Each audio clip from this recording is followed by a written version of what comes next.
काजी साहब को कोई काजी होने पे तमस्खुर उड़ाएगा तो लाजिमन उनको भी तकलीफ होगी। तो लिहाजा Pakistan Tehreek Insaf chief justice of Pakistan के इस कंडक्ट को मिसकंडक्ट गर्दानती है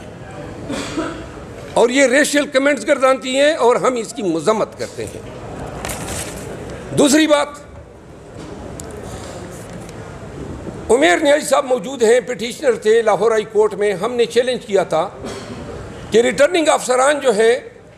चार दफ़ा जो गुज़िश्ता हमारे इंतखाबात हुए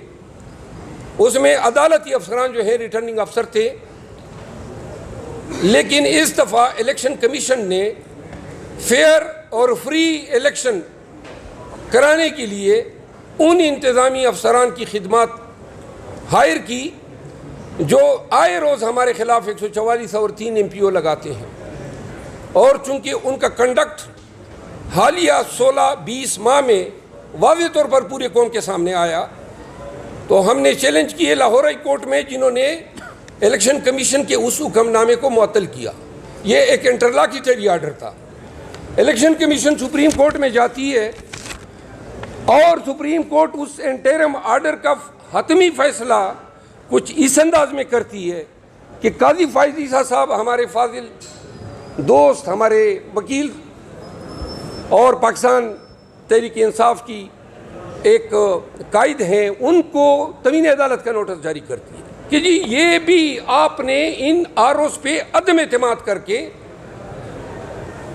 इलेक्शन के प्रोसेस में रुकावट डाली है और तमीन अदालत का नोटिस इनको जारी होता है। अब उन आरोस ने जो काजी साहब के मंजूर शुदा हैं, पाकिस्तान तहरीक इंसाफ के तकरीबन 1200 कैंडिडेट्स के नॉमिनेशन पेपर रिजेक्ट किए हैं। क्या ये जिम्मेदारी उस चीफ जस्टिस की नहीं बनती है